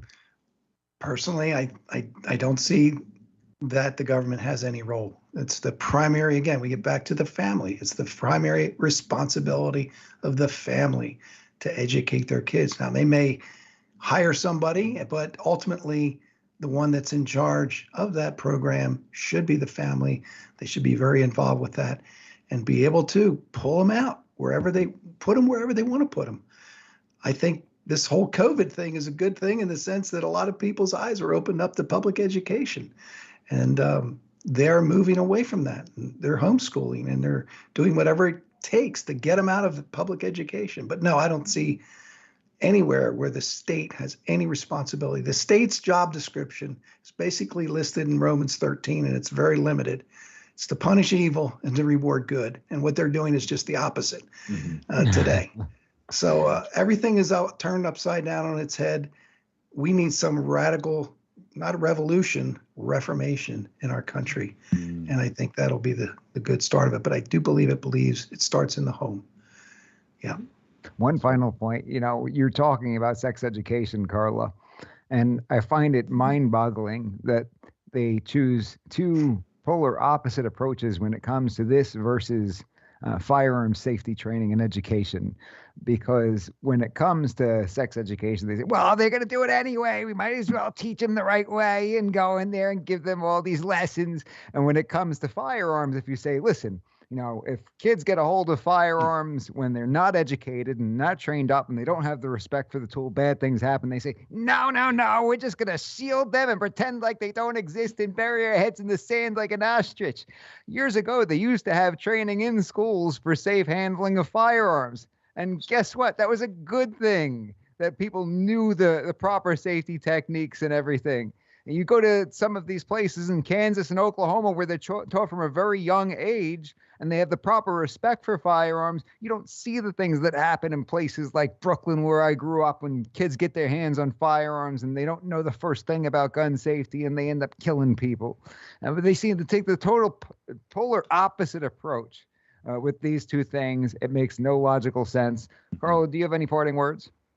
My parting words are just, in Switzerland, they require everyone to carry. And children, yes, and children as young as 10 years old, they have shooting tournaments for them. And it's a very, very safe country. And I would also like to say that I'm pretty certain that school shootings have never been done by NRA members. NRA members know how to use safely their firearms. Good point. And Gun Owners of America. Ken, you got any parting words for us? Yeah, I would say this: live not by lies. Yes. Do not believe the lie and stand firm on it. When they tell you that the sky is red because some people are colorblind, they insist it's red. I think a lot of people would say, yeah, okay, I'm good with that. No, the truth is the sky is blue. There's only two sexes, and marriage is between a man and a woman for life. All these are basic truths. We need to stand on them and stand firm in this day. Well, thank And you pray. both so very And much. pray, Pray. absolutely. Prayer is our greatest weapon. Amen. Amen. Amen. Amen. Well, I want to thank you both very much for joining us here on the program. You're both welcome back for a part 2 if you would be so gracious as to join us. Sure Great. would. My pleasure. Thank you. God bless you both. Take care. God bless you guys. Thank you. Peace and love. Those of us just tuning in, you're listening to Mike G in the Morning with The Law Matters, only on the Freedom Station, WFYL. I want to let everybody know that we have the capabilities at this point in time to open up the lines. So the lines are, in fact, open. Give us a call and tell us what is on your mind. It's been quite some time since I've said that, Philly. I like the way it sounds, brother. Has it been a year and a half? Probably It's been since too I said, long. Yeah. give us a call. Tell Give us us a what call. is on Yeah. your mind. Ladies and gentlemen, the phone lines are open. But wait, there's more. We've got Jeremy from Columbia County calling in. Jeremy, what's on your mind? That used to be an hour in a row every Friday morning on less than 1 hour I thought sleep. Jeremy with Miller Mike. was calling in. I was Mm. excited. Oh, that would be great. Yeah. He should. Yeah, no, I just threw it out there. We should put the number in the chat. Well, I I have it did. on the Oh, screen. did you? Awesome, Liberty. Chat. It should Excellent be in there, guest. hopefully. Don't you think? Excellent guest. Oh, great show. I was Oh, enjoying it. I was like just, amazing. nice sitting back and listening, and they both had so much to share, and we're so well versed on the topic, and in different ways too. They were bringing a lot of different Right. things to the table, so really interesting. Yeah. Certainly. Yeah. Call-in Different number here is perspective. 484-429-9110. That's 484-429-9110. Give us a shout. Tell us what's on your Who's- mind. Liberty, what do you got in store for us today? Who's got a beard enough to call in? Yeah. Who's got the beard? To give us a call. Grow a beard. Don't be a Yeah. telephone snowflake. Who's got the beard? I want KBK to call in because that individual in the comments identifies as an attack helicopter now, apparently. So I thought that was cool. Mm. An attack helicopter with a You beard. don't have a beard to call into this. That's Oh, no, no, no. right. You got to have a top hat, too. Got to have Okay. something, yeah. Russ, I don't know if you're getting the reference. I think we're going to make a new No. one, though, right? This Not is going to Absolutely. catch on. It Well, I could- oh, sorry. What, grow a beard? Yeah. No. It just so happens I haven't who's gonna shaved in grow a few a beard? days. Who's growing a beard enough to call in? Come Yeah, on. no, who's got the beard? You got to, right? Who's got Where the do you beard? get the beard? Where do you get the beard to talk to me like that, Billy Right. Chris? To call in live. On a lighter note, Liberty's Media Madness. I always have something, or Liberty Unleashed. I don't know what to call it yet, but we have. Awesome. There was a story out there that, and specifically, this is what it said. First, we heard about murder hornets, then palm-sized Juro spiders. Now experts are saying Oh, that my. people should be on the lookout for jumping worms. Mint-sized worms something. can have a devastating impact on forest ecosystems. So there's jumping worms, everybody. I just wanted to let you know. Oh, my. So I think Russ was trying to Oh. come up with different songs for that We or have something. I don't know. somebody. Who do we got? Who do we got? Oh. Well, I clicked merge. Oh, Merge. Hello. Oh, wait, Looks like There- we got a caller. Who do we welcome got? to the show. Hey, this is Manuel calling. I Manuel, think what's this on your was- mind? This was most powerful show. Well, my thank you. mother, she wanted to have abortion, and my father told her, someday our child could be anything he wants to be, a construction worker, a house builder, the president. He could be anything he wants to be. And I work very hard. I study very hard. And like God come to me and tell me what I want to be. And I come across an ad, and there is an ad for a producer for the Mike G show. And I like, oh, geez, this is the most amazing thing in the whole world. I could be producer. I could make the things work good and not jumble around during the show. Can you tell time, Manuel? I could tell time and I could do lots of things. But I think I could be, if God want me to be producer, so I be producer. And there's this head of Craigslist. I'm like, oh my God, I can be producer. Manuel, I have a specific question. Can you pull up internet links, even if they have an ad, your ad blocker? See, very much. And I have a question. I got pulled over by the police recently, and they think I'm illegal. And the cop asked me something like, "Okay, mister, if you're a citizen, please use the following words in a sentence." And he says, use pink, and green, and yellow in one sentence. And I say, the phone go green, green, green. I pink it up and I say, yellow. But I was very humidified. Looks like we might have a new producer on our hands here. Oh my gosh. Okay, I will submit my resume. All right. Thank you. Send it on in, Manuel. Yeah, send it in. Thank you. Bye-bye. Thank you. Bye. For those of us just tuning in, you're listening to Mike G in the Morning with The Law Matters, only on the Freedom Station, WFYL. Russell, you've got quite the competition. Well, we're getting some good hits off that ad, actually. Lots of qualified candidates. Yeah, every show. What's that, Mike? Was that a tissue that's brought you to tears? And Mike was crying. He was laughing so hard. Sweating like crazy. That was really funny. Is it hot over there? What's going on? Yeah. Oh. You're in the sauna. Oh my gosh. I don't think we're ever going to get a normal caller, guys. Did you hear about what happened yesterday? Anybody hear about that accident on the turnpike headed east yesterday? No, I didn't hear about it. No, we got Bucks County listeners. So I was supposed to have a seminar, and Durso will know exactly what I'm talking about. We had a seminar over at the VFW in Warminster. That might have been where I met Durso years and years ago. Cool. But we were headed over there, and it's usually about a 40-minute drive from the Chester Springs office. And we're making good time. We're set to be there a little bit early. We've got 20 minutes to spare, maybe. That's plenty of time to account for even extra traffic. And we get to mile marker 320 around there, and traffic has just stopped on Turnpike. Never good.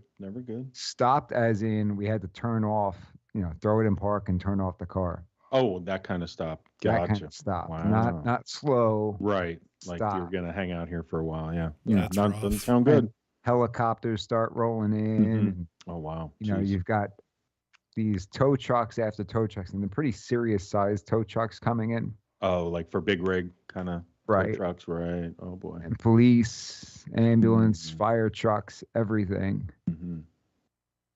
And ultimately, when we did, at one point the GPS said the seminar started at 6:30.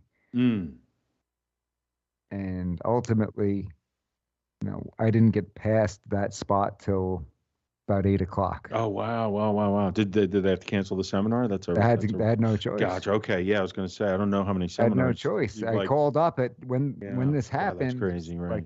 6 o'clock or 10 to 6. I said, Brian, we got a problem here. I'm literally sitting here with the car off. Right. And nothing you can do about that one. Well over an hour just sitting there. And around 8 o'clock when we got up to the front, all we could see was on this tow truck, there was an upside down pickup truck. Absolutely. I've never seen a truck that looked like this in my life. That's horrible. I don't know how they got somebody out of there, whether dead or alive. Gotcha. Liberty, Actually, I found the article, Mike. It says 2 hurt in rush hour crash on Pennsylvania Turnpike. Oh, okay. If nobody died, that's an absolute hold on. It says the condition, they were rushed to the hospital, so the condition of the people injured in the crash is unknown. Unknown. Okay. Yeah, I've come across some horrifying things on the roadways over the years. I've done a lot of driving and going back and forth to New England and driving other places. And and I've been in that situation a couple of times, and I always just have turned the car off and been like, hey, pray for everybody up in front. Hope everybody's all right. And, doesn't seem like that much of an inconvenience, obviously, given the circumstances. But yeah, I've seen some horrifying things on the highways. It's crazy. It is crazy. Yeah. And if anybody was out there waiting for me in Warminster, I apologize. Mm-hmm. I've been doing this for almost 10 years, and this is the first time that's ever happened. There was one other occasion where one of them, I got into a car accident, but that was early enough. I mean, we had several hours to spare before the seminar by the time I was in the accident. So they were able to call everybody and let them know. Yeah, that's good. But I know you always there was make your another time where seminars, there's a major storm in New Jersey where there were floods higher than cars that were parked on the street. And as a result, there was no way to get onto the block where the seminar was. Gotcha. And I circled around for almost an hour. I didn't bring a boat with me. You should bring a boat now, just in case. Mike, you never know. And a helicopter. And a helicopter. Yeah. Right. So this is the third time in 10 years that didn't make it. I've never been in, I don't think, a situation where I had to sit in park, with the car off for that long on the highway. That's a while. Yeah, that's not a good situation. They generally don't close those roadways down, obviously, unless it's quite serious. Yeah. But if anybody didn't make it, if anybody was there and did make it and I wasn't able to attend, we are teaching a seminar at Lower Providence Rod and Gun in Montgomery County on Saturday. And if you want to attend that, we'd be more than happy to have you as our guest. So come on out to the gun law seminar at Lower Providence Rod and Gun Club. I don't know if that one's posted on Gun Law Seminar. I'd have to check. Liberty, do you know, have you seen whether that's actually posted out there? Sometimes when you have these events that we hold at private clubs, they don't actually make it to Gun Law Seminar. If not, then I'll tell everybody the time. Let me see. Yeah, I don't see it on Gun Law Seminar. Yeah. Maybe because it's a makeup, is that why? I don't know if it's because of makeup. It might just be because it's hosted by the private club. And when it's hosted by a private club, sometimes they don't put it out there in public. But I'll tell you what, if anybody is listening and wants to attend Lower Providence on May 7th, it'll start at 4 p.m., 4 to 6:30. Justified use of force is the topic. Lower Providence Rod and Gun. If you show up at Lower Providence for the 4 p.m. seminar, I will get you in. I will tell them that you are my guest and you will attend for free. So anybody who wants to show up at 4 p.m., I'm throwing this out there since I didn't make it to the seminar, I feel absolutely horrible. So if you're in Warminster, Lower Providence should be close enough that it's a doable distance for a drive for you. Beautiful club over there if you've never been. So seminar over at Lower Providence, Saturday, May 7th, 4 p.m. What else is going on Saturday? We've got the fights coming on Saturday, right? More fights? More fights. UFC. Oh, who is it? Justin Gaethje is fighting the Bronx Oliveira for the lightweight title. I think Valentina the Bullet Shevchenko is defending her title. Which, is that a waste of time at this point? Right? I know nobody's in her league. Is Holly Holm fighting? I think Holly Holm might be on her own separate card. She's a big enough name that they could throw her on a fight night. Oh, are we doing 2-week-old news this week? Oh, did anybody get a hold of the 2-week-old news extraordinaire? And I wanted to say really quick, what made me think of it was, did you guys hear that Dave Chappelle was rushed at one of his shows? Of course, everybody's. Oh yeah. What's going on with that? Somebody tried to attack him or something, right? Yeah, somebody jumped on the stage and rushed him, and I guess there was like a scuffle or something, but everybody was going right to like Will Smith, like it kind of. Yeah, right. Everybody was debating online because people were like, "Oh, one has nothing to do with the other," but it's kind of like, well, he, kind of like set the precedence. I don't know. I got the card totally mixed up. I got to mention this. So we do have Oliveira and Gaethje for the title. It's not Valentina who's fighting. Sug Rose is fighting Carla Esparza. Thug Rose is defending her title. Michael Chandler is fighting Tony Ferguson. That should be an absolute barn burner. I cannot wait to see that. Tony Ferguson is one of my favorite people to watch fight. Michael Chandler is one of my favorite people to watch fight. We got Shogun Hua and OSP. And then we've got Cowboy Cerrone. I believe he's a U.S. Law Shield member. Do we have the date yet for when you and Russ are getting in the ring? We don't have that yet. I understand my buddy Barry is listening. I got a text on that. Hey Chris, now, let's Barry. give Barry a hey now. Hey now, Barry. Buddy Mike, Barry. you should put a poll if people in our chat watch UFC or boxing. I'm UFC afraid or to be boxing? disappointed. Oh, you never know. I didn't realize because we're a day early. Oh, so we didn't get the 2-week-old news. Hold on, I'm gonna let him know. Tell him it's 1 week and 6 day old news. Yeah, it would be 13 days. It would be 13 days old. 13-day-old news. Jeremy says that Jamie Foxx beat a guy up pretty bad, apparently. Broke his arm and swelled his face up. There's a bunch of this stuff going on. Mike, put a poll and see if the audience likes boxing or UFC or none of the above. Oh, no. I'm going to be so disappointed. I already feel like such a... okay, I don't know. I feel like I'm alone in my enthusiasm for the sport. I very rarely meet somebody who watches as often as I do or is into it. But let's see, why not? No, it's I enjoy watching it with you. I don't follow it quite as closely, but should we do 2-week-old UFC news?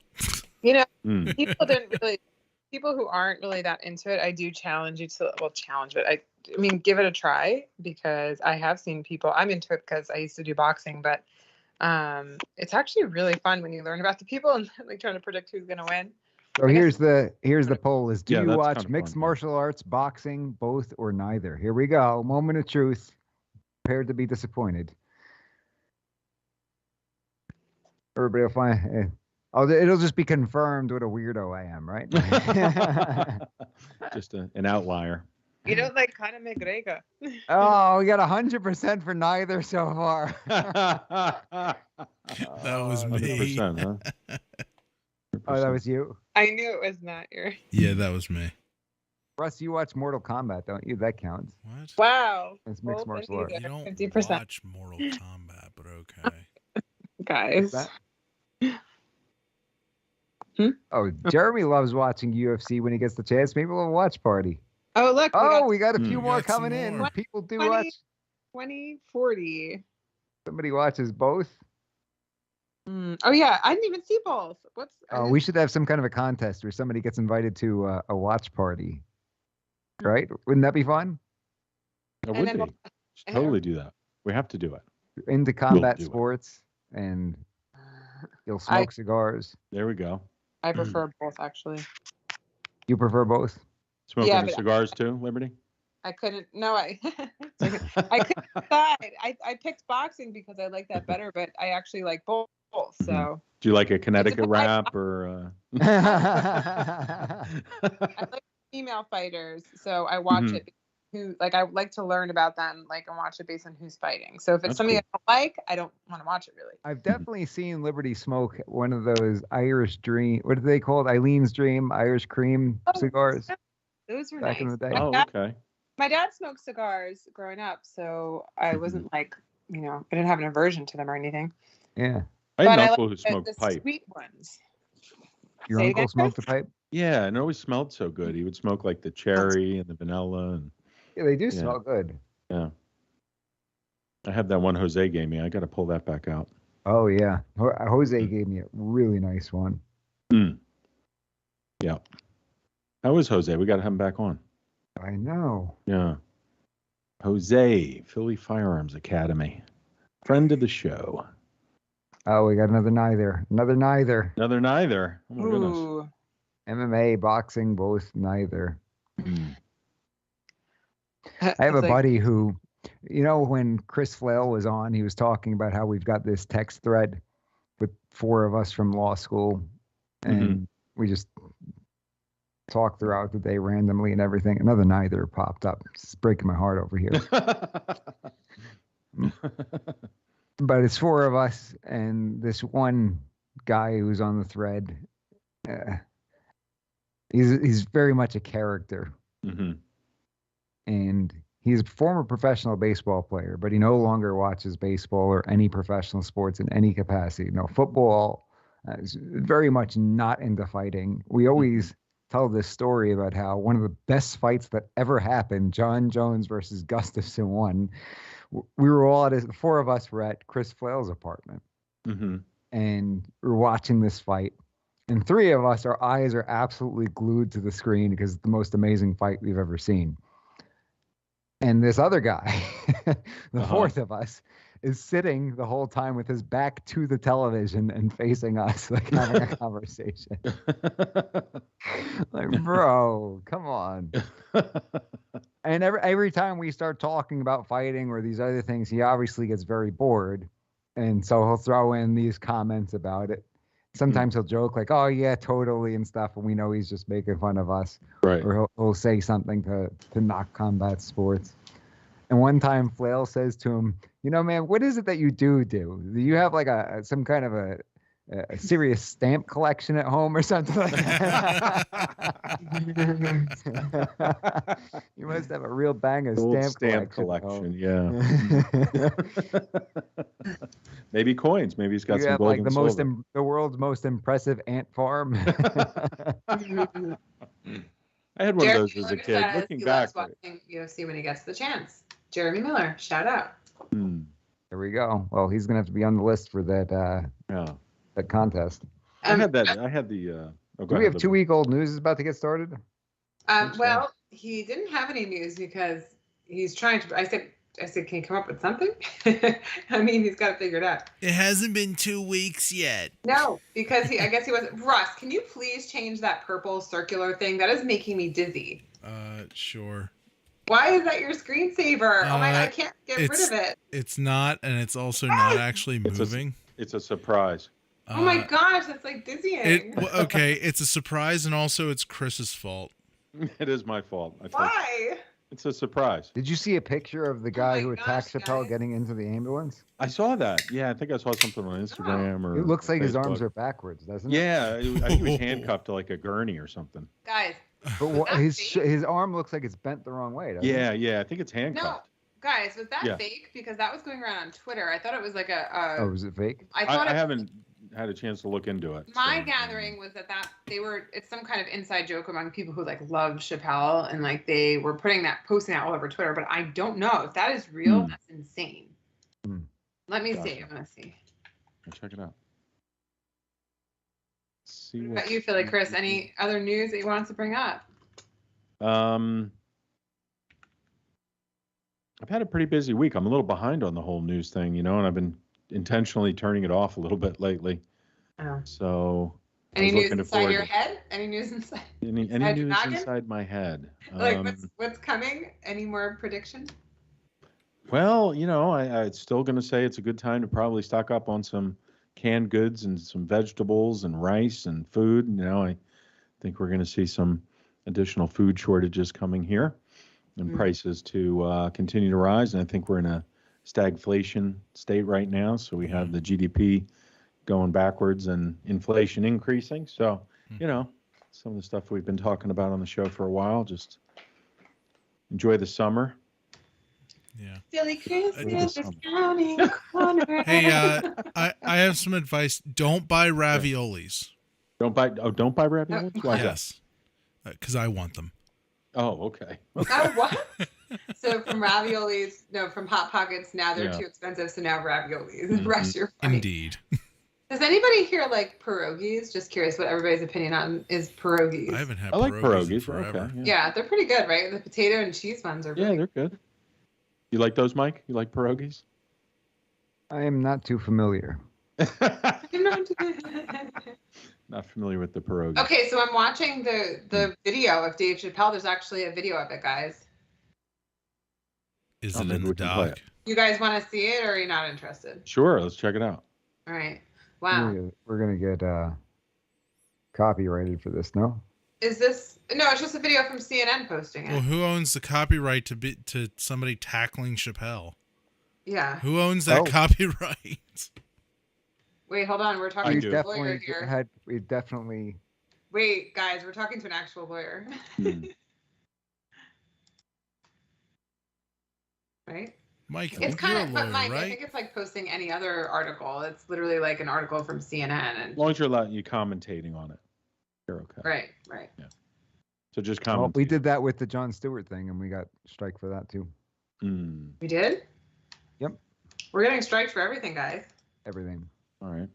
Well, That's why we're like, yeah, we'll go to Rumble one day. I don't know if it'll ever happen, but when we do the live stream, when we play the songs, they actually do pick up the songs, and we get copyrights for those too. Oh wow, Russ, I did post it up there in case you're interested. Well, that means you're playing well, Mike. This is definitely Roger Waters' version of Nobody's Home. Jamie Foxx is the one who beat the guy up backstage with Busta Rhymes. Jamie Foxx is playing Mike Tyson in an upcoming bio, so he's also jacked right now. That's from Jeremy Miller. He said it's absolutely real. Wait, so he's saying that the picture with the guy's arm bent is real? What the heck happened? I only saw him in a gurney, like handcuffed, so I thought that's what Mike was referring to. But yeah, let's see what you have, Liberty. What you got? Or Russ has it. All right. Yep. Posted. As long as it's Liberty not the purple dizzying thing. The what? The purple dizzy thing. Purple thing's not even up. Okay. Swear to God, if there's an ad. Unsettling attack. Hey, where's the sound? That's a good question. There doesn't appear to be any. No. Why is there no sound? It's one of those stupid videos that they make you read words. Oh. Yeah, thanks for nothing, CNN. Oh, hold on. All right. It still shows it if you can make it bigger. I want to see what happens. Is there something wrong? Let me go to YouTube. Speakers are up all the way. That is wild. Yeah, what's going on here? Oh, of course it's on YouTube everywhere, but So was it he was doing some is this like routine somewhere? Security cameras? No. Stage during Hollywood Bowl. So was his arm bent backwards like that? Like I need to know that. That's wild. Was it Chappelle's security detail that kicked the guy's butt, or was it Chappelle himself? That's what I was wondering. No, I don't want your news. Guys, apparently the guy had a gun. Oh, really? Yeah. The guy who attacked him. Wow. So, okay, here's a good video. Hold on. Oh, yeah, I think I found it.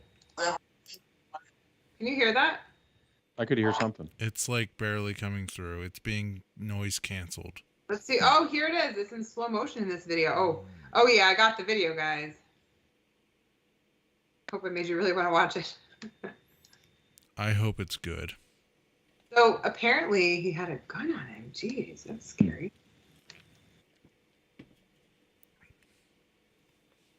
I wonder what the motivation is, or if he's just wild. I mean, I did hear a news story today that in San Francisco, a guy like climbed the building like Spider-Man to protest the Roe v. Wade leak. Well, nothing says I support abortion like climbing a building. I know, and like the firefighters had to shut down the area to go get him, and it was just ridiculous. Obviously, there's a mental health situation there. The YouTube link is in the doc now, but yeah, so he was protesting. Geez, sometimes I wonder why I'm on social media. I think we all wonder that, Liberty. Just like the things I'm seeing, it's like. All right, looks like we got this from TMZ. Let's see the video. Okay, guys. Did we verify that this one has sound? Maybe it's just a silent. No, it has sound. Are we sure about that? Oh, hang on. I knew I'm it was an a rough idiot. thing. I'm an idiot, you guys. I'm not sure if you were aware of that. Well, we did get another application for a producer tonight. So. Shut up, Chris. Jeremy says you don't want sound. Okay. Oh. Oh. All right. Well, what a blessing. Looks Well, like I was smart. Fast forward the first, like, just play it. I don't know. Okay. You can fast No forward a little bit. sound, which was totally on purpose, I swear. No, but you can actually fast forward a little bit to get to the part where the guy rushes the stage. But if you want to be suspenseful. Oh, there he is. Oh, Oh, wow. Oh, wait. Hang on. I'm actually an Holy idiot. smokes. Wait, what? Whoa. Wow. So was that better or worse than the Will Smith thing, guys? I think it was See. worse. Looks kind of worse. Yeah. See? Totally took him down. Nice yeah. watermark, TMZ. Mm. Who's the camera guy? It's like, let's get the tippy top of their heads and that's it. Right. Let's We get the can see it. drunkest camera guy ever. The guy in the Well, red. maybe, I guess, when it happened, he was like, oh! Wow. Mm. Oh my gosh. Play that again, like a CNN, or not CNN, like a Does anybody know what ESPN. this guy's problem was? Yeah, I have no idea. I haven't really heard much about it. Whoa, that guy went slipping. The guy with the red jacket on really took a spill. Jeez. Well, he was inspired by Will Smith's attention and wanted an equal attention cake. Dang, he went after him. Jeez. Crazy. Wow. Well, it's one of those things. It's like, well, if you can do that, are you mentally stable? I think Probably. no. Probably no. Probably not. Yeah, right? probably no. I would think so. Chappelle's okay though. Well, I don't know. Apparently his arm was like twisted, but I don't know. I didn't confirm that, but Jeremy Miller says it was real. His arm was like twisted. What did that guy trip over? Trip. Yeah, so this guy tackles Chappelle. The guy in the red Right. jacket. Yeah, I think it was him. Yeah. And then I think he just slipped. Yeah, he was definitely an armed man while performing. It was an armed man. Police arrest suspect in onstage attack. I guess they're probably still questioning him. I don't think we got details yet. hang on, I can manipulate the What the heck?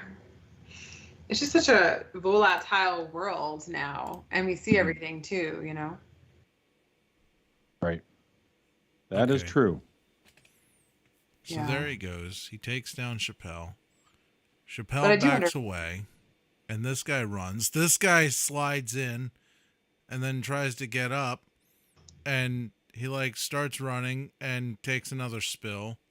I have noticed though, like during what this is I guess a critical incident, right, Mike? You could consider this a critical incident to some degree.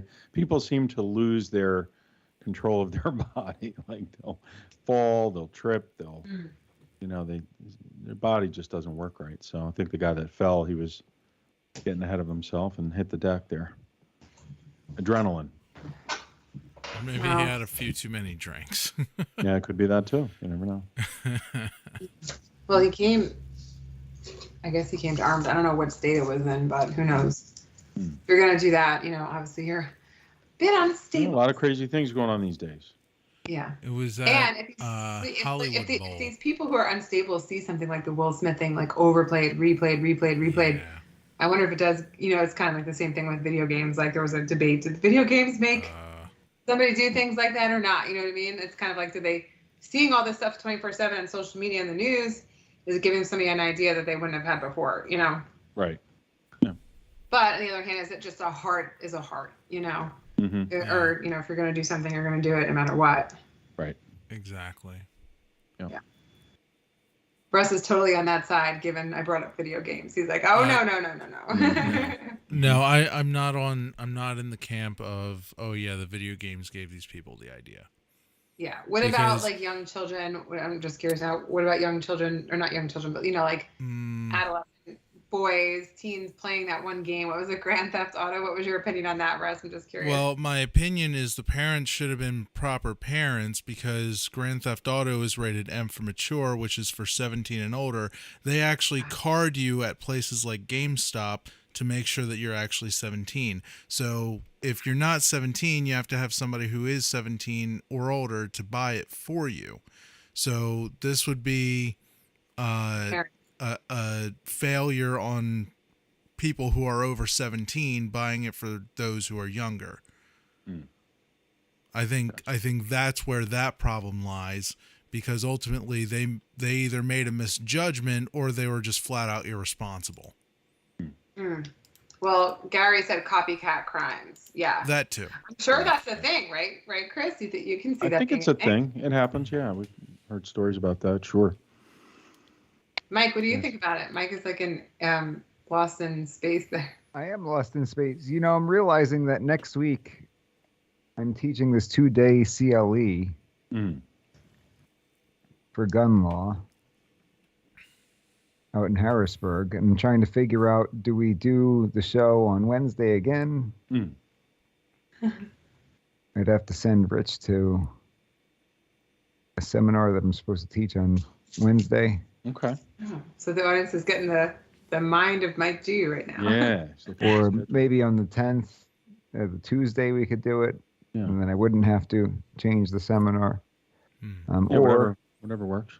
Or if we went on, one of the coolest things would be if I could get some of the guys on this panel, because the panel is going to be ridiculous. Oh, yeah. The panel is a 2-day CLE, so Okay. continuing legal education for people who don't know. Every lawyer's got to take X amount of credit hours a year, and we decided to put on this program where you could get all your credits for the year through this one seminar on gun law only. Awesome. And it's Thursday and Friday of next week at 717 Armory. Cool.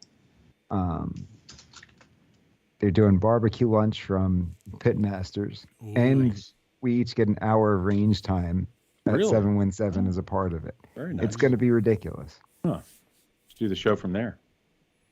That's what I was saying. It would be really cool if we could do the show from there. That would be cool. From down the gun I don't range. know if that would work out if we did it. How could you do it if you're teaching? I'll reach out to our We're done new, teaching by 3. We're at the range till 4. Mm-hmm. Get Thursday? something to eat. Yeah, on Thursday. Okay. Maybe get something to eat. But it's going to be me, Brian Sitchko, Richard Roberts, Gilbert Ambler, and Brett Wow. Regal That'd is be the fantastic. panel. For I think you need to make that happen. Yeah. That'd be a Awesome. special gun lawyer times 5 panel right there. Gun Awesome. lawyer, criminal lawyers. I mean, we could even do maybe like if we got everybody together for an hour, sitting around the table. Yeah. At the end of that. Sure. And be even if great. it weren't live, I mean, I guess we could live stream and then people could look at it whenever. Right. What do you think about that? Maybe doing it, but then you guys, Would you Russ take would have to come questions out to live? Harrisburg, Who's and doing if we that? started doing it, that's Who's showing up doing on that? the screen. Liberty. I was saying yes. The panel sounds like a good idea. I think it's a great idea. I mean, I would I'm love clapping. to see that happen, and I could make it. I could make it up there on Thursday and meet you guys. And What will I'm we sure do in could the get way Russ of up there. production, though? Do we have to get Rick Crump to come meet us or something, or? Well, we have the new producer. Could probably be there. Manuel? Okay. Russ Manuel's would have to texting me be now. on He his said he A can make game, it. And Russ could not. Yeah. fall asleep. Manuel can make it. Well, I mean, we could always just Skype in too if we needed to, or whatever. Yeah, We'll that's figure that out. Yeah, we could. Could I figure have that out. 3 guys with me on a Skype or something? I mean, but I don't have multiple microphones. you'd have to pass a mic Right. around or something. No, I'd rather do something like that live in person. Could you Just do get a it? table. How many mics do we have? Well, we We're have doing like production stuff on the air right now. we have the capability to plug in 7 XLR mics, and then I can plug in. I just got a Alright. bunch of adapters, so I can plug in almost anything I want to. 7. Yeah. That's that new board you got. You got something new, didn't you? That's 3. Well, I got an That's- additional board that's like mine. It just doesn't Okay. have like the concert hall effects and stuff. But I can plug it into this board that I do have, and it just becomes a bunch of extra mic inputs. Nice. We have the three silver mics. We have the 2 black mics, and then we have all the spare microphones that I keep laying around in case something goes wrong with the main ones. All right. Anything else for the good of the order? We'll figure all this out. Yeah, I'm good. I'm good. Peace Giving and love, you some everybody. inside baseball, people. All right, folks. Anything else, Liberty? No, I was saying, remember when I thought I caught that guy trying to steal the one mic or something, and then something was missing? Oh my gosh. Oh yeah. I did have a listener ask when we're doing the next jam session. I don't know if there's a plan for that at all. Well, apparently our keyboard player has escaped to Florida. Oh, good for him. No, I don't know if he's back yet. So that's what's been going on. All right. Yeah, no big deal. Right, All Mike? right, peace. I'm good. Yeah. All righty. Well, that's all the time we've got for today. Stick around for We the People, the Constitution Matters. Pastor Dave Whitney, Professor Philadelphia. I'll be joining as your legal analyst. We miss you, Ellie. Daddy loves you.